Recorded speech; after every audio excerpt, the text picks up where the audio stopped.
Last time ಇದ್ವಲ್ಲ ಮನೆ, ಅದೇ ತರ ಇನ್ನೊಂದು ಮನೆ ಮಾಡ್ಕೊಂಡಿದೀವಿ ನಾವೀಗ. ನೋಡಿ ನಮ್ಮ ಮನೆ ಜರ್ಕಿನ್ನು ಮತ್ತೆ ಕ್ಯಾಪ್ ಬಿಡೋದಿಲ್ಲ. ಮಳೆ ಬಂದ್ರೂ ಇದೆ, ಚಳಿ ಆದ್ರೂ ಇದೆ, ಸೆಕೆ ಆದ್ರೂ ಇದೇ ಕ್ಯಾಪು ಇದೆ. ಇದು ಇನ್ಶರ್ಟ್ ಮಾಡ್ಕೊಳ್ಳಿ ಅಂತ ಹೇಳ್ತೀನಿ, ಅದೇ ಕಣಕು ಮಾಡ್ಕೊಳ್ಳೋದು ಉತ್ತಾರ. ಎಲ್ಲರಿಗೂ ನಮಸ್ಕಾರ. ನೆನ್ನೆ ನೋಡಿ ಮೂಡಿಗೆರೆಗೆ ಹೋಗ್ಬಿಟ್ಟು ಬಂದೆ. ಇವತ್ತು ಅರ್ಲಿ ಮಾರ್ನಿಂಗ್ ಮತ್ತು ಹಾಸನ ಹೊರಟಿದ್ವಿ. ನಮ್ಮದು ಇದೇ ಕೆಲಸಗಳಾಗಿದೆ. ನಾನು ಒಂದು ಬಾಣಿತನನೇ ಸರಿ ನೀಟಾಗಿ ಮಾಡಿಸ್ಕೊಳ್ಳೋಣ ಅಂತ ಅಂದ್ಕೊಂಡು ಯಾಕೋ ಆಗ್ತಾಯಿಲ್ಲ.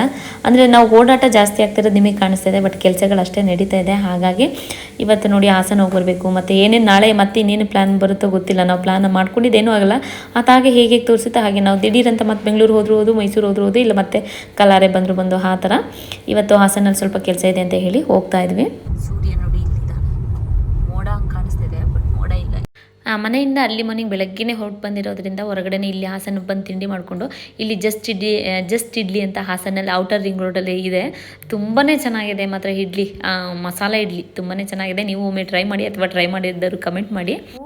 ಕೂತಿದೆ ಬೆಳಗ್ಗೆನೇ ಬಂದಿದ್ದು. ಇವಾಗ ಸ್ವಲ್ಪ ಪೂಜೆ ಎಲ್ಲ ಇತ್ತು, ಪೂಜೆ ಎಲ್ಲ ಮುಗಿಸ್ಕೊಂಡು ಇವತ್ತು ಒಂಚೂರು ಹೊರಗಡೆ ಕೆಲಸ ಮುಗಿಸ್ಕೊಳ್ಳೋ ಶಾಪಿಂಗ್ ಅಂದ್ಕೊಂಡೆ. ಇವತ್ತು ಬೇಕಿತ್ತು ಸಂಡೇ, ಸೊ ಹಾಗಾಗಿ ಎಲ್ಲ ಶಾಪ್ ಕ್ಲೋಸ್ ಆಗಿತ್ತು. ಹಾಗಾಗಿ ಸಂಜೆ ಎಲ್ಲ ಕೆಲಸ ಮುಗಿಸ್ಕೊಂಡು ಇಲ್ಲೇ ಸ್ವಲ್ಪ ಟೈಮ್ ಸ್ಪೆಂಡ್ ಮಾಡಿ ಸ್ವಲ್ಪ ಚಿಕ್ಕ ಪುಟ್ಟದ್ದು ಮನೆಗೆ ಸಾಮಾನು ತಗೋಬೇಕಿತ್ತು, ಎಲ್ಲ ತಗೊಂಡು ಈಗ ಹೊರಡ್ತಾ ಇದ್ದೀವಿ. ಲಾಸ್ಟ್ ಟೈಮ್ ಇದ್ವಲ್ಲ ಮನೆ, ಅದೇ ಥರ ಇನ್ನೊಂದು ಮನೆ ಮಾಡ್ಕೊಂಡಿದ್ದೀವಿ ನಾವೀಗ. ಸೇಮ್ ಅಲ್ಲಿ ಹಂಗೆ ಅದೇ ಫೀಲ್ ಎಲ್ಲ ಅದೇ ಥರ ಇದೆ. ಈಗ ಖುಷಿ ಆಗ್ತಿದೆ. ಸ್ವಲ್ಪ ಇದು ವಿಶಾಲವಾಗಿದೆ, ಮತ್ತು ಪಾಟ್ ಅಲ್ಲಿ ಜಾಸ್ತಿ ಇದೆ. ಇಲ್ಲ ಪಾಟ್ ಇಲ್ಲ, ಏನು ಇವರು ಒಬ್ಬರೇ ಇರೋದಲ್ವಾ. ಅವಾಗ ಆ ಕಡೆ ಒಂದು ವಿಂಡೋ ಇತ್ತು, ಈಚೆ ಒಂದು ವಿಂಡೋ ಇತ್ತು, ಇದು ಒಂದೇ ವಿಂಡೋ.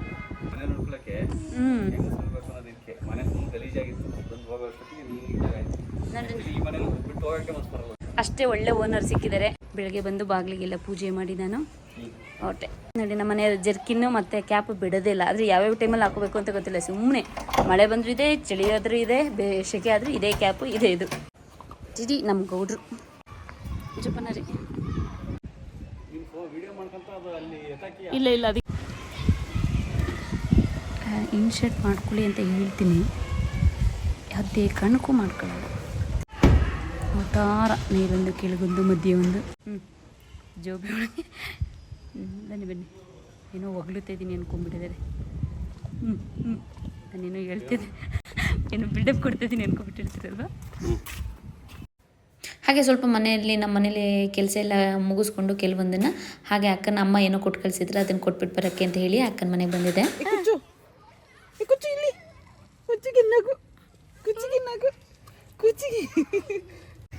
ನಮ್ಮ ಚಿಕ್ಕ ಏನು ಖುಷಿ. ಏನ್ ತಿನ್ಕೊಂಡ್ಬಂದೆ ಅಷ್ಟು ಬೇಗ? ಅಷ್ಟು ಬೇಗ ನನ್ನ ಮಗಳಿಗೆ ಬಂದು ಸ್ಕೂಲಿಂದ ಬಂದು ಹಿಂಗೆ ನೋಡಲ್ಲ ಕಣಕ್ಕ ನನ್ನ ಮಗನ. ಚಿಕ್ಕ ಬರೋದನ್ನೇ ಅಜ್ಜಿ ಕರ್ಕೊಬರಕ್ಕೆ ಹೇಳಿದ್ರ? ಏ ಅಕ್ಕಂಗಂತೀವಿ ತೇವರ ಬಾಯ್ ಚಿಕ್ಕವ, ಬಾಯ್ ಮಗಳು. ನನ್ನ ಚಿಕ್ಕವ ಎಷ್ಟು ಸರಿ ಮುತ್ಕೊಟ್ಲು.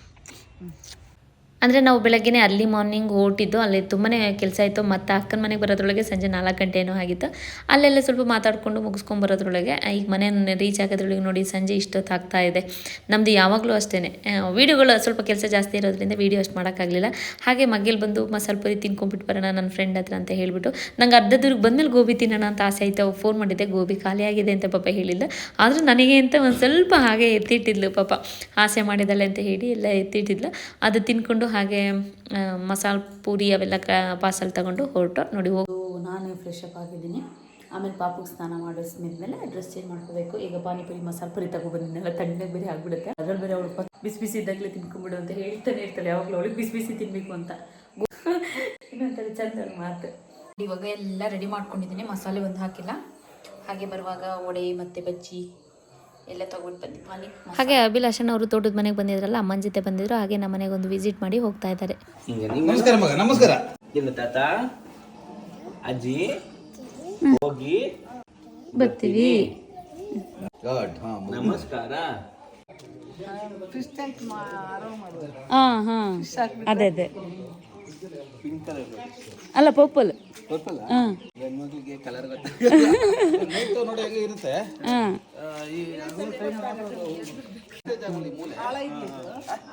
ಇಲ್ಲ ಏನೊಂದು 2 ಅಡಿ ಆಳ ಇದೆ ಅಷ್ಟೇ, ಅದಕ್ಕೆ ಎಲ್ಲ ಬತ್ತಲದ ಮಣ್ಣು ಹಾಕಿ. ಹಾಗೆ ನಮ್ಮನೆಯವರು ಕೂಡ ಬೆಂಗಳೂರು ಹೋಗಬೇಕಾಗಿತ್ತು, ಸ್ವಲ್ಪ ಅಲ್ಲಿ ಕೆಲಸ ಇತ್ತು ಅಂತ ಹೇಳಿ ಅಭಿಯಣ್ಣವರು ಕೂಡ ಹೊರಟಿದ್ರಲ್ಲ. ನಾನು ಈಚೆಯಿಂದ ಬರ್ತೀನಿ ಅನ್ನೋದಕ್ಕೆ ಅಭಿಯಣ್ಣನು ಕೂಡ ಇಲ್ಲಿ ಬಂದು ಕರ್ಕೊಂಡು ಹೋಗ್ತಾ ಇದ್ದಾರೆ.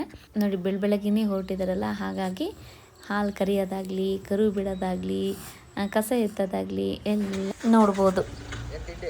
ತಿಂಡಿ ಪಲಾವ್. ಪಾಪ ಮೊನ್ನೆ ಅಷ್ಟೇ ಗುಜರಾತಿಗೆ ಹೋಗಿ ಮತ್ತು ಅಲ್ಲಿ ಬೆಂಗಳೂರಿಂದ ಮೈಸೂರು ಹೋಗಿ ಮೈಸೂರಿಂದ ಹಾಸನ ಬಂದು ಅಲ್ಲಿಂದ ಮತ್ತೆ ಮೂಡಿಗೆರೆಗೆ ಹೋಗಿ ಇವತ್ತು ಮತ್ತೆ ತಿರ್ಗಾ ಮತ್ತೆ ಬೆಂಗಳೂರು ಹೋಗ್ತಾ ಇದ್ದಾರೆ. ನಮ್ಮದು ಯಾವಾಗಲೂ ಇದೇ ಥರ ಇರುತ್ತೆ ಕೆಲಸಗಳು. ಮತ್ತೆ ಅವರು ಬೆಂಗಳೂರಿಗೆ ಹೋದ್ಮೇಲೆ ಮತ್ತೆ ಹಾಸನಲ್ಲಿ ಏನಾದರೂ ಕೆಲಸ ಇರುತ್ತೆ, ಮತ್ತೆ ಬರಬೇಕಾಗತ್ತೆ. ಪಾಪ ಅನಿಸುತ್ತೆ ಒಂದೊಂದು ಸರಿ ಅವರೊಬ್ಬರು ಎಲ್ಲ ಕಡೆ ಸುತ್ತಾಡಬೇಕು ಪಾಪ. ಬಾಯ್ ಮಗಳು.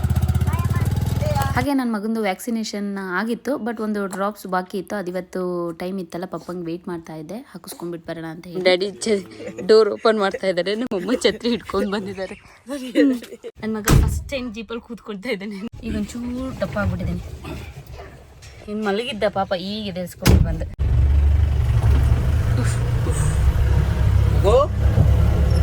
ಎದ್ದೇಳ್ತೆ ಪಾಪ ಇಲ್ಲೇನೆ. ಇದೊಂದು ಡ್ರಾಪ್ ಒಂದು ಮಿಸ್ ಆಗಿತ್ತು ಅಷ್ಟೇ, ಹಾಗಾಗಿ ಅವತ್ತು ಸ್ಟಾಕ್ ಖಾಲಿಯಾಗಿತ್ತು. ಇನ್ನೊಂದು 20 ಡೇಸ್ 15 ಡೇಸ್ ಬಿಟ್ಬಿಟ್ಟು ಬನ್ನಿ ಅಂದಿದ್ರು, ಹಾಗಾಗಿ ಇವತ್ತು ಬಂದಿದ್ದೀವಿ.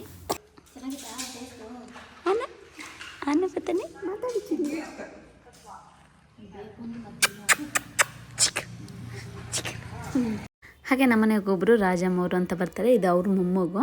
ನಾವು ಮಕ್ಕಳಿಗೆ ಡೈಪರ್ನ ಲಾಂಗ್ ಟೈಮ್ ಯೂಸ್ ಮಾಡೋದ್ರಿಂದ ರ್ಯಾಷಸ್ ಸಮಸ್ಯೆ ಬರುತ್ತೆ. ಹಾಗೆ ಮಕ್ಕಳು ಕಿರಿಕಿರಿ ಕೂಡ ಮಾಡ್ತಾ ಇರ್ತಾರೆ, ಇದರಿಂದ ಜ್ವರ ಕೂಡ ಬರ್ತಾ ಇರುತ್ತೆ. ಸೊ ಹಾಗಾಗಿ ನನ್ನ ಮಗನಿಗೆ ಲವ್ಲೆಪ್ ಅವ್ರದ್ದು ಸೂಪ್ರೀಮ್ ಡೈಪರ್ನ ಯೂಸ್ ಮಾಡ್ತಾ ಇದ್ದೀನಿ. ಇದರಲ್ಲಿ ಅಲೋವೆರಾ ಇರೋದ್ರಿಂದ ರ್ಯಾಶ್ ಪ್ರೊಟೆಕ್ಷನ್ ಸಿಗುತ್ತೆ. ಹಾಗೆ ಇದರಲ್ಲಿ 5 ಲೇಯರ್ ಸೂಪರ್ ಲೈಟ್ ಕೋರ್ ಇರೋದ್ರಿಂದ ಎಲ್ಲೂ ಕೂಡ ಲೀಕ್ ಆಗಲ್ಲ.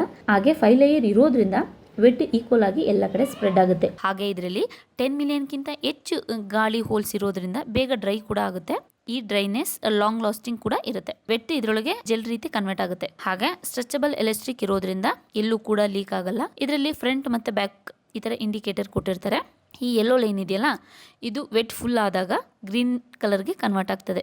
ಹಾಗೆ ಇದರಲ್ಲಿ ಡಿಸ್ಪೋಸಬಲ್ ಟೇಪ್ ಇರೋದ್ರಿಂದ ಡೈಪರ್ ಯೂಸ್ ಆದಮೇಲೆ ಇದನ್ನು ಈ ರೀತಿ ಸುತ್ತಿ ಡಿಸ್ಪೋಸ್ ಮಾಡ್ಬೋದು. ಈ ಡೈಪರ್ಗಳು ಡಿಫ್ರೆಂಟ್ ಸೈಜಲ್ಲಿ ಸಿಗುತ್ತೆ. ಆ್ಯಕ್ಚುಲಿ ನಾನು ನನ್ನ ಮಗನ ವೆಯ್ಟಿಗೆ ಎಮ್ ಸೈಜ್ ತರಿಸಿದ್ದೀನಿ. ನೀವು ನಿಮ್ಮ ಮಕ್ಕಳು ವೆಯ್ಟಿಗೆ ಯಾವ ಸೈಜ್ ಬೇಕಾದ ತರಿಸ್ಕೋಬೋದು. ಈ ಪ್ರಾಡಕ್ಟ್ ಏನಾದರೂ ನಿಮ್ಗೆ ಇಷ್ಟ ಆಗಿದ್ರೆ ಇದ್ರ ಲಿಂಕ್ನ ನಾನು ಡಿಸ್ಕ್ರಿಪ್ಷನ್ ಬಾಕ್ಸಲ್ಲಿ ಕೊಟ್ಟಿರ್ತೀನಿ, ಹೋಗಿ ಚೆಕ್ ಮಾಡಿ ಬೈ ಮಾಡ್ಬೋದು. ಮತ್ತೆ ಇನ್ನು 9 ಮಂತ್ಸಿಗೆ ಅಂತ ಹೇಳಿದ್ದಾರೆ. ಹಾಸ್ಪಿಟಲಲ್ಲಿ ನಾವು ರೆಗ್ಯುಲರಾಗಿ ತೋರಿಸ್ತೀವಲ್ಲ ಹಾಸ್ಪಿಟಲಲ್ಲಿ, ಅಲ್ಲೇನಾದರೂ ಇಂಜೆಕ್ಷನ್ ಕೊಡಿಸ್ಕೊಳ್ತೀವಿ ಅಂದರೆ ಕೊಡಿಸ್ಕೋಬೋದು. ಬಟ್ ಲಾಸ್ಟ್ ಟೈಮ್ ಏನಂದರೆ 1.5 ಮಂತಲ್ಲಿ ಕೊಡೋಕ್ಕಿಂತ ಮುಂಚೆ ಆ 1 ತಿಂಗಳು ಕಂಟಿನ್ಯೂಸ್ ಆಗಿ ಅವನು ಯಾವಾಗ ಸೂಸು ಮಾಡ್ತಾನೆ ಅವಾಗೆಲ್ಲ ಮೋಷನ್ಗೆ ಹೋಗೋನು. ಬಟ್ ಅವರೊಂದು ಡ್ರಾಪ್ ಹಾಕಿದ್ಮೇಲೆ ಒಂದು ಸಿರಪ್ ಹಾಕ್ತಾರೆ, ಅದು ಹಾಕಿದ್ಮೇಲೆ ಅವನು 4 ಡೇಸ್ ಒನ್ಸನ್ನ ಟಾಯ್ಲೆಟ್ಗೆ ಹೋಗ್ತಾ ಇದ್ದಾನೆ. ಇವಾಗ 3.5 ತಿಂಗಳಾದ್ಮೇಲೆ ಇನ್ನು ಡೈರೆಕ್ಟ್ 9 ತಿಂಗಳಿಗೆ 9.5 ಆ ಥರ ಹಾಗೆ. ಆಮೇಲೆ ಈಗ ಆಮೇಲೆ 6 ವರ್ಷಕ್ಕೋ ಅಥವಾ 3 ವರ್ಷಕ್ಕೋ ಬರುತ್ತೆ, ಆ ಥರ ಕೊಡಿಸ್ಕೊಂಡು ಹೋಗೋದು. ಅದೇ ನೀವು ಪ್ರೈವೇಟಲ್ಲಿ ಮತ್ತೆ ಕೊಡಿಸ್ತೀವಿ ಅಂತ ಹೇಳಿದರೆ ಮತ್ತೆ ಈಗ 6 ಮಂತ್ಸಿಗೊಂದು 7 ಮಂತ್ಸಿಗೊಂದು 8 ಮಂತ್ಸಿಗೆಲ್ಲ ಇರುತ್ತೆ. ನನಗೆ ಆ್ಯಕ್ಚುಲಿ ಹಾಸನಲ್ಲಿ ಡಾಕ್ಟ್ರ್ ಹೇಳಿದರು, ನೀವು ಗೌರ್ಮೆಂಟಲ್ಲಿ ಕೊಡಿಸೋ ಅಂಥದ್ದು ಏನೇನು ಬರುತ್ತೆ ಎಲ್ಲ ಫಸ್ಟ್ ಕೊಡಿಸಿ, ಇನ್ನು ಉಳಿದಿದ್ದನ್ನು ನಮ್ಮ ಹತ್ರ ಬನ್ನಿ ಬೇಕಾದ್ರೆ ಕೊಡ್ತೀವಿ ಅಂತ ಹೇಳಿದರು. ಬಟ್ ಇವ್ರು ಇವತ್ತು ಹೇಳಿದರೆ ಸಾಕು, ಇನ್ನು ಈ ಗೌರ್ಮೆಂಟಲ್ಲಿ ಏನು ಬರುತ್ತೆ ಈಗ 3.5 ತಿಂಗಳಾದ್ಮೇಲೆ ಇನ್ನು 9.5 ತಿಂಗಳಿಗೆ ಬರುತ್ತಲ್ಲ, ಅವಾಗೊಂದು ಇಂಜೆಕ್ಷನ್ ಹಾಕ್ಸಿ ಸಾಕು, ಇನ್ನು ಮತ್ತೆ ಬೇಡ ಅಂತ ಹೇಳಿದ್ದಾರೆ. ಮತ್ತು ತುಂಬ ಜನ ಕೇಳ್ತಾ ಇರ್ತೀರಾ ಈ ಬೆಡ್ ಎಲ್ಲಿ ತೊಗೊಂಡಿದ್ದು ಅಂತ. ನಾನು ಆ್ಯಕ್ಚುಲಿ 3-4 ವೀಡಿಯೋದಲ್ಲಿ ಹೇಳಿರ್ತೀನಿ, ಬಟ್ ನಾನು ಅಲ್ಲಿ ಕಮೆಂಟ್ ನೋಡ್ತೀನಿ, ಬಟ್ ರಿಪ್ಲೈ ಮಾಡೋಕ್ಕಾಗಲ್ಲ. ಯಾಕಂದರೆ ತುಂಬ ಜನ ಕೇಳ್ತಾರೆ, ಒಬ್ರಿಗೆ ಬಿಟ್ಟರೆ ಬೇಜಾರಾಗುತ್ತಲ್ಲ, ಹಾಗಾಗಿ ನಾನು ಮಾಡಲ್ಲ ಅಷ್ಟೇ. ಫೀಡಿಂಗ್ ಪಿಲ್ಲೋ ಅಂತ ಅಮೆಝಾನಲ್ಲಿ ನೋಡಿದ್ರೆ ಸಿಗುತ್ತೆ, 1,500 ಕೊಟ್ಟು ನಾನು ತೊಗೊಂಡೆ. ತುಂಬ ಯೂಸಿಗೆ ಬರುತ್ತೆ. ಹುಷಾರಿಲ್ದಾಗ ಹಿಂಗೆ ಹಾಕ್ಕೊಡ್ರಿ, ಈಗ ಕೈ ಕಾಲೆಲ್ಲ ಇಟ್ಕೊಬೇಕಾಗುತ್ತೆ ಇಲ್ಲ ಅಂದರೆ. ಈಗ ಇರೋದ್ರಿಂದ ಇವನಿಗೂ ನಮಗೂ ಟಚ್ಚೇ ಇರಲ್ಲ. ಆ್ಯಕ್ಚುಲಿ ಲಾಸ್ಟ್ ಟೈಮ್ ಡಾಕ್ಟ್ರ್ ಹೋದಾಗಲೂ ಅದೇ ಹೇಳಿ, ಇದು ನೋಡಿ ಇದು ಇಟ್ಕೊಂಡ್ರೆ ನೀವು ಪಾಪು ಹತ್ರ ಇದ್ದೀರಾ, ಪಾಪು ನಿಮ್ಮ ಮಡ್ಲಲ್ಲಿದೆ ಅಂತಲೇ ಅನಿಸಲ್ಲ, ಇದು ಯಾಕೆ ಯೂಸ್ ಮಾಡ್ತಾಯಿದ್ದೀರಾ ಅಂತ ಹಾಗೆ ಸುಮ್ಮನೆ ಕೇಳಿದರು. ಬಟ್ ಯೂಸಿಗೆ ಬರುತ್ತೆ, ತುಂಬಾ ಯೂಸ್ ಇದೆ. ಬಟ್ ಅವ್ರು ಹೇಳ್ದಾಗೆ ಪಾಪುಗೂ ನಮಗೂ ಟಚ್ಚೇ ಆಗಲ್ಲ, ಇದು ಇಟ್ಕೊಂಡ್ಬಿಟ್ರೆ ಆ ಥರ ಇರುತ್ತೆ. ಬಟ್ ಈ ಟೈಮಲ್ಲಿ ಬೇಕಲ್ವಾ ಅಮ್ಮ ಮಗುದು ಬಾಂಧವ್ಯ, ಎಷ್ಟು ಚೆಂದ ಖುಷಿ ಆಗುತ್ತೆ ಗೊತ್ತಾ. ಅದ್ರ ಜೊತೆ ಆ ನಗಡೋದು ಒಂದೊಂದು ತಿಂಗಳಿಗೂ ಚೇಂಜ್ ಆಗ್ತಾ ಹೋಗ್ತೇವೆ. ಮಗು ದಪ್ಪ ಆಗೋದು, ಮುಖದಲ್ಲಿ ಒಂದು ಕಳೆ ಬರುತ್ತೆ, ಆಮೇಲೆ ದೃಷ್ಟಿ ಇಡುತ್ತೆ. ನಾನು ತುಂಬ ಅನುಭವಿಸ್ತಾ ಇದ್ದೀನಿ ಎಲ್ಲ ಖುಷಿನ ತುಂಬಾ. ಯೂಟ್ಯೂಬಲ್ಲೆಲ್ಲ ನಾನು ನೋಡುವಾಗ ವೀಡಿಯೋಸ್ ನಾನು ಪ್ರೆಗ್ನೆಂಟ್ ಆದಮೇಲೆ ವೀಡಿಯೋಸ್ ಯಾವುದು ಯೂಟ್ಯೂಬ್ ನೋಡಿದ್ರು ಎಲ್ಲ ಪ್ರೆಗ್ನೆಂಟು ಅಥವಾ ಪಾಪು ಆಗಿರುತ್ತೆ. ಇದನ್ನೇ ಒಂದು 4-5 ವೀಡಿಯೋ ನೋಡುವ, ಅದು ನೋಡ್ತಾ ಖುಷಿ ಬರೋದು ನನಗೆ. ಅಯ್ಯೋ ನನಗೆ ಯಾವಾಗ ಪಾಪುನ ಮುದ್ದಾಡ್ತೀನಿ ಅನ್ನಿಸ್ತದೆ. ಈಗ ನನ್ನ ಮಗ ಬಂದಮೇಲೆ ಅಷ್ಟೂ ಖುಷಿ ಅನುಭವಿಸ್ತಾ ಇದ್ದೀನಿ ನಾನು. ಅಂದರೆ ನನಗೆ ಈಗ 2ನೇ ಮಗು ಅಲ್ವಾ, ಮತ್ತು ಆ ಅನುಭವ ಮತ್ತು ಇನ್ನು ನಮಗೆ ಸಿಗಲ್ಲ. ಇನ್ನು ನಮ್ಮ ಮೊಮ್ಮಕ್ಕಳಿಗೆ ವೆಯ್ಟ್ ಮಾಡಬೇಕು. ಮಗು ದೊಡ್ಡದಾಗ್ತಾ ಬೆಳ್ದಂಗೆ ಇನ್ನು ನೆಕ್ಸ್ಟ್ ನಾವು ಮೊಮ್ಮಕ್ಕಳು ಕಾಲಕ್ಕೆ ಮೊಮ್ಮಕ್ಕಳು ಟೈಮಿಗೆ ನೋಡಬೇಕಾಗಿರೋದು, ಈ ಫೀಲೆಲ್ಲ ಅನುಭವಿಸ್ಬೇಕಾಗಿರೋದು. ಇನ್ನು ಈ ಟೈಮ್ ನಮಗೆ ಮತ್ತೆ ಸಿಗಲ್ಲಲ್ಲ. ಹಾಗಾಗಿ ನಾನು ತುಂಬ ಪ್ರತಿಯೊಂದು ನಿಮಿಷನೂ ಪಾಪ ಜೊತೆ ತುಂಬ ಚೆನ್ನಾಗಿ ಟೈಮ್ ಸ್ಪೆಂಡ್ ಮಾಡ್ತಾಯಿದ್ದೀನಿ. ನಾನೇ ಎಣ್ಣೆ ಹಾಕ್ತೀನಿ, ಅಮ್ಮ ಹಾಕ್ತಾರೆ. ಬಟ್ ಇನ್ನು ನನಗೂ ಅವನಿಗೂ ಇನ್ಯಾವಾಗ ಜಾಸ್ತಿ ಟೈಮ್ ಸಿಗುತ್ತೆ. ಅದಕ್ಕೆ ಎಣ್ಣೆ ಹಾಕೋದು. ಮತ್ತು ಒಂದೊಂದ್ಸರಿ ಹಿಂಗೆ ಮಡ್ಲಲ್ಲೇ ಕೂರಿಸ್ಕೊಳ್ತೀನಿ. ಅಮ್ಮ ಸೊಂಟ ನೋವು ಬರುತ್ತೆ ಮಲ್ಕೊ ಅಂತ ಹೇಳ್ತಾರೆ, ಏನೋ ಒಂಥರ ತಪ್ಕೊ ಕೂತ್ಕೊಳ್ಳೋದು. ಅದೇ ಥರದೇ ಕಂಡುಬಿಟ್ಟು ನನ್ನ ನೋಡುತ್ತೆ, ಸುಮ್ಮನೆ ನಗಾಡ್ತೀನಿ. ನಾನು TV ನೋಡ್ತಾ ಇರ್ತೀನಿ, ಅವ್ನು ನನ್ನ ನೋಡಿ ನಗಾಡ್ತಾ ಇರ್ತಾನೆ. ಅಥವಾ ನಾನು ತಿರುಗಲಿಲ್ಲ ಅಂದರೆ ಬಾಯಿ ಅಲ್ಲಾಡ್ಸೋದು, ಅನ್ನೋದು ಅನ್ನೋದು ಏನೋ ಒಂದು ಸೌಂಡ್ ಬರುತ್ತಲ್ಲ ಒಂದೊಂದು ಟೈಮಿಗೆ, ಆ ಥರ ಎಲ್ಲ ಮಾಡುತ್ತೆ. ತುಂಬಾ ಖುಷಿ ಆಗ್ತದೆ ಮಾತ್ರ. ಇನ್ನು ಅದು ಗಟ್ಟಿಗೆ ಏನು ಇಟ್ಕೊಳಕ್ಕೆ ಬರಲ್ಲ. ಈಗ ನಾವು ಮುಖನ ಅದ್ರ ಮುಖದ ಹತ್ರ ತಗೋಗಿ ಆಟಾಡ್ಸೋಕ್ಕೆ ಅಂತ ಹೋದರೆ ಹಿಂಗೆಲ್ಲ ಇಟ್ಕೊಳ್ತೀವಲ್ಲ ಮಕ್ಕಳು, ಅದಿನ್ನೂ ಶಕ್ತಿ ಬಂದಿಲ್ಲ. ಇನ್ನೂ ಅದೊಂದು ಟೈಮ್ ಇದೆ. ಮತ್ತು ಇನ್ನು ಅವಾಗೆ ಬೆಡ್ಶೀಟ್ ಹಚ್ಕೊಳ್ಳೋದು, ಚಿಕ್ಕಲ್ಲ ಮಾಡೋದೆಲ್ಲ ಇರುತ್ತಲ್ಲ, ಅದೆಲ್ಲ ಇದೆ. ಮತ್ತು ತುಂಬ ಜನ ಕೇಳ್ತಿದ್ರಿ, ಪಾಪು ಎಷ್ಟು kg ಇದ್ದೇನೆ, ಯಾವಾಗ ಹುಟ್ಟಿದ್ದು ಅಂತ. ಅವನು ಹುಟ್ಟಿದಾಗ 2.25 kg ಇದ್ದ. ಮತ್ತು ಹಾಸ್ಪಿಟಲಿಂದ ಬರೋದ್ರೊಳಗೆ ಒಂದು 200 ಗ್ರಾಮು 100 ಗ್ರಾಮ್ ಕಡಿಮೆ ಆಗ್ತಾರಲ್ಲ ಹಾಗಿದ್ದ. ಮತ್ತು 1.5 ತಿಂಗಳಲ್ಲಿ 5 kg ಇದ್ದ. ಇವತ್ತು ವೆಯ್ಟ್ ನೋಡಿಲ್ಲ, ನಾಳೆ ಅವರೇ ಬರ್ತಾರಂತೆ ಕಾರ್ಯಕರ್ತರು, ಆಶಾ ಕಾರ್ಯಕರ್ತರು, ಅವಾಗ ನೋಡ್ತೀನಿ ಅಂದ್ರೆ ನೋಡೋಣ, ನೆಕ್ಸ್ಟ್ ವೀಡಿಯೋದಲ್ಲಿ ತಿಳಿಸ್ತೀನಿ. ನಾನು ಪ್ರೆಗ್ನೆಂಟಲ್ಲಿದ್ದಾಗ ಯಾವ ಮಗು ಆಗ್ಬೋದು ಒಂದು ಕ್ಯೂರಿಯಸ್ ಇದ್ದೇ ಇರುತ್ತಲ್ವ, ಯಾವ ಆಗ್ಬೋದು, ಹೆಣ್ಮಗು ಆಗ್ಬೋದಾ ಗಂಡು ಮಗು ಆಗ್ಬೋದು ಅಂತ. ಯಾರ್ಯಾರು ಅವಾಗ 1 ತಿಂಗಳು 6 ತಿಂಗಳು ಪಾಪು ಎಲ್ಲ ಇರುತ್ತೆ, ಅಥವಾ ಕೇಳೋದು ಎಲ್ಲರಿಗೂ, ನಿಮಗೆ ಯಾವ ಥರ ಇತ್ತು ಮೂಮೆಂಟ್ಸು, ಯಾವ ಬೇಬಿ ಆಯಿತು, ಆಮೇಲೆ ಯಾವ ಬೇಬಿ ಆಯಿತು ಅಂತೆಲ್ಲ ಕೇಳ್ತಿದ್ದೆ. ಹಾಗೆ ಗಂಡು ಮಗು ಆದರೆ ಯಾವ ಥರ ಸಿಮ್ಟಮ್ಸ್ ಇರುತ್ತೆ, ಹೆಣ್ಮಗು ಆದರೆ ಯಾವ ಥರ ಸಿಮ್ಟಮ್ಸ್ ಇರುತ್ತೆ ಅಂತ ನೋಡ್ತಾ ಇರ್ತಾರೆ ಎಲ್ಲರೂ. ಕೇಳೋಕೆ ಒಂಥರ ಖುಷಿಯಾಗುತ್ತೆ. ನಾನು ಹಾಗೆ ಕೇಳ್ಕೊತಿದ್ದೆ. ನಮ್ಮ ಗಂಡು ಮಗು ಆದರೆ ಮುಖ ಕಪ್ಪಾಗುತ್ತೆ, ಕಳೆ ಇರಲ್ಲ ಅಂತ ಹೇಳ್ತಾರೆ. ನಾನದ್ರಲ್ಲಿ ಎಲ್ಲ ಫುಲ್ ಉಲ್ಟಾ. ಅದು ಗಂಡು ಮಗು ಆದರೆ ಹಿಂಗೆ, ಹೆಣ್ಮಗು ಆದರೆ ಹಿಂಗೆ ಅಂತಲ್ಲ. ನಮಗೆ 2 ಮಗು ಆಯಿತು ಅಂದಾಗ ಫಸ್ಟಿಗೆ ಒಂದು ಹೆಣ್ಣು ಪಾಪು ಆಗಿದ್ದರೆ ಅದರ ಸಿಮ್ಟಮ್ಸ್ ಏನೇನಿರುತ್ತೆ ಅದರ ಅಪೋಸಿಟ್ ಸಿಮ್ಟಮ್ಸ್ ಆದರೆ ಅಪೋಸಿಟ್ ಬೇಬಿ ಹುಟ್ಟುತ್ತೆ ಅಂತ. ನನಗೆ ಫಸ್ಟ್ ನನ್ನ ಮಗಳು ಹುಟ್ಟಿದಾಗ, ಈಗ ನನಗೊಂದು ಹುಡುಗಿ ಆಗಿದೆಯಲ್ಲ, ಹಾಗಾಗಿ ಡಿಫ್ರೆನ್ಸ್ ಹೇಳ್ತೀನಿ. ಬಟ್ ಹಿಂಗೆ ಆದರೆ ಗಂಡು ಪಾಪು, ಹಿಂಗೆ ಆದರೆ ಹೆಣ್ಣು ಪಾಪು ಅಂತ ಅಲ್ವೇ ಅಲ್ಲ. ಫಸ್ಟ್ ನನ್ನ ಮಗಳು ಹುಟ್ಟಿದಾಗ ನಮ್ಮ ಮನೆಯವ್ರು ಸಿಂಗಾಪುರಲ್ಲಿದ್ದರು, ನಾನು ಪ್ರೆಗ್ನೆಂಟಲ್ಲಿದ್ನಲ್ಲ. ಆ ಸಿಂಗಾಪುರದಿಂದ ನಾನು ಬರುವಾಗ ನನಗೆ 1 ತಿಂಗಳಾಗಿತ್ತು. ಆಮೇಲೆ ನಮ್ಮ ಮನೆಯವ್ರು ಪಾಪು ಆದಮೇಲೆ ಬಂದಿದ್ದು. ಹಾಗಾಗಿ ನನಗೇನು ನನ್ನ ಗಮನ ಎಲ್ಲ ನಮ್ಮ ಮನೆಯವ್ರ ಮೇಲೆ. ಮದುವೆ ಆಗಿ 1 ತಿಂಗಳಿಗೆ ಹೋಗಿದ್ದೆ, ಮತ್ತು ರಿಟರ್ನ್ ನಾನು ಹುಬ್ಳೆ ಬಂದಿದ್ದೆ ಈಚೆಗೆ. ಹಾಗಾಗಿ ಫಸ್ಟ್ ಟೈಮ್ ಅಲ್ವಾ, ಬೇಜಾರಾಗೋದು. ಅವ್ರು ನಾವು ಏನು ಮಾಡ್ತಿದ್ದಾರೆ, ಇಷ್ಟೊತ್ತಾದರೂ ಒಂದು ಫೋನ್ ಮಾಡಲ್ಲ. ಅವ್ರಿಗೆ ತುಂಬ ಮೊದಲಿಂದನೂ ಅವ್ರ ವರ್ಕ್ ತುಂಬ. 9 ಗಂಟೆಗೆ ಹೋದರೆ ರಾತ್ರಿ 12 ಗಂಟೆ ಬರೋದು, 11:30 ಆಗೋದು. ಮಧ್ಯೆ ಟೈಮ್ ಸಿಕ್ಕಾಗಿಲ್ಲ ಫೋನ್ ಮಾಡೋರು. ಫೋನ್ ಅವಾಗವಾಗ ನಂಗೆ ಅದು ಸಮಾಧಾನ ಆಗ್ತಾ ಇರಲಿಲ್ಲ. ಫೋನೇ ಮಾಡಲ್ಲ, ನನ್ನ ಮೇಲೆ ಲವ್ ಇಲ್ವೇನೋ, ಹಾಗೆ ಹಿಂಗೆ ಅಂತ ಎಲ್ಲ ಅಂದ್ಕೊಳ್ಳೋದು, ಜಗಳ ಮಾಡೋದು, ಕಿತ್ತಾಡೋದು, ಅದೇ ಮಾಡ್ತಾಯಿದ್ದೆ. ನನ್ನ ಗಮನ ಎಲ್ಲ ಅವ್ರ ಮೇಲೆ ಇತ್ತು. ಈಗ 1 ಮಗು 2 ಮಗು ಆದಮೇಲೆ ಸ್ವಲ್ಪ ಮಕ್ಕಳ ಮೇಲೆ ಪ್ರೀತಿ ಜಾಸ್ತಿ ಆಗುತ್ತಲ್ಲ ಹಾಗೆ. ಬಟ್ ಅವಾಗ ನನ್ನ ಮಗುಕ್ಕಿಂತ ನನ್ನಲ್ಲಿ ಏನೇನು ಆಗ್ತಾಯಿದೆ, ನನಗೇನು ಆಸೆ ಆಗುತ್ತೆ, ಏನು ಆಸೆ ಆಗಲ್ಲ, ಅದ್ರ ಬಗ್ಗೆ ನನ್ನ ಗಮನನೇ ಕೊಡ್ತಾ ಇರಲಿಲ್ಲ. ಈಗ ಹಂಗೆ ಅನಿಸ್ತಿದೆ 2ನೇ ಮಗುದ್ಮೇಲೆ. 1ನೇ ಮಗುದಲ್ಲಿ ಏನೇನು ಸಿಮ್ಟಮ್ಸ್ ಇತ್ತು ನನಗೆ, ಹೇಗೆ ಅನ್ಸುತ್ತೆ ಅಂತ ಈಗ ಕೂತು ಯೋಚನೆ ಮಾಡ್ತಾಯಿದ್ವಿ. ಕಷ್ಟದಲ್ಲಿ ಯೋಚನೆ ಮಾಡಿದಾಗ ಒಂದು 3-4 ನೆನಪಿಗೆ ಬರ್ತಾಯಿದೆ ಅಷ್ಟೇ. ನಮ್ಮ ಮನೆಯವ್ರದ್ರಲ್ಲೇ ಯೋಚನೆಗಳಲ್ಲಿ ಕಾಲ ಕಳೆದುಬಿಟ್ಟಿದ್ದೀನಿ ಫಸ್ಟ್. ಬಟ್ ನನ್ನ ಮಗಳು ಹುಟ್ಟುವಾಗ ನನಗೆ ವಾಮಿಟ್ ಇತ್ತು ಸ್ವಲ್ಪ. ಫಸ್ಟು 1.5 ತಿಂಗಳು 2 ತಿಂಗಳು ಸ್ವಲ್ಪ ಮಲಗಿ ಎದ್ದಿದ ತಕ್ಷಣವೇ ಲೈಟಾಗಿ ತಲೆ ಸುತ್ತು ಬರೋದು, ಒಂಥರ ಖುಷಿ ಸಿಗುತ್ತೆ. ಲೈಟಾಗಿ ತಲೆ ಸುತ್ತು ಬರೋದು. ಮತ್ತು 1 ಲೋಟ ಎದ್ದಿದ ತಕ್ಷಣ ನಂಗೆ ನೀರು ಕುಡಿಯೋ ಅಭ್ಯಾಸ ಇದೆ. 1 ಗ್ಲಾಸ್ ನೀರು ಏನು ಕುಡಿದಿತ್ತು ತಿರ್ಗಿ ವಾಮಿಟ್ ಆಗ್ತಿತ್ತು. ಹಾಗೆ ಒಂದು 3 ಮಂತ್ಸ್ ಆಯಿತು. ಅಲ್ಲಿ ಇಲ್ಲಿ ಏನಾದ್ರು ಜರ್ನಿ ಮಾಡಿದರೆ ವಾಮಿಟ್ ಆಗ್ತಾಯಿತ್ತು ನನಗೆ. ಬಟ್ ಇವನ್ರಲ್ಲಿ ನನಗೆ ವಾಮಿಟ್ಟೇ ಆಗಲಿಲ್ಲ ನನಗೆ. ಬೆಳಗ್ಗೆ ಎದ್ದಿದ ತಕ್ಷಣ ನನ್ನ ಮಗಳು ಸ್ಕೂಲಿಗೆ ಓಡಿಸ್ಬೇಕಾಗಿತ್ತು, ಅಡುಗೆ ಮಾಡಬೇಕಾಗಿತ್ತಲ್ಲ, ಹೇಸಿಗೆ ಆಗೋದು ಮಾತ್ರ, ಒಂಥರ ಹಿಂಸೆ ಆಗೋದು. ಅಡುಗೆ ಮಾಡೋಕ್ಕೆ ಇಂಟ್ರೆಸ್ಟ್ ಇರಲಿಲ್ಲ, ಬಟ್ ಮಾಡಲೇಬೇಕಿತ್ತು, ಮಗಳಿಲ್ಲಲ್ಲ ಹಾಗಾಗಿ. ಬಟ್ ಆ ಟೈಮಲ್ಲಿ ಸ್ವಲ್ಪ ಹೇಸಿಗೆ ಆಗ್ತಿತ್ತು ಬಿಟ್ಟರೆ ಒಂದೇ ಒಂದು ದಿನವೂ ನನಗೆ ವಾಮಿಟ್ ಆಗಲಿಲ್ಲ. ಕೆಲವ್ರಿಗೆ ಹಂಗಲ್ಲ, ಗಂಡು ಮಗು ಆದ್ರೂ ಕೂಡ ವಾಮಿಟ್ ತುಂಬ ಇರುತ್ತೆ. ಹಾಗೆ ನನ್ನ ಮಗನಲ್ಲಿ ನನಗೆ ವಾಮಿಟ್ ಇರಲಿಲ್ಲ.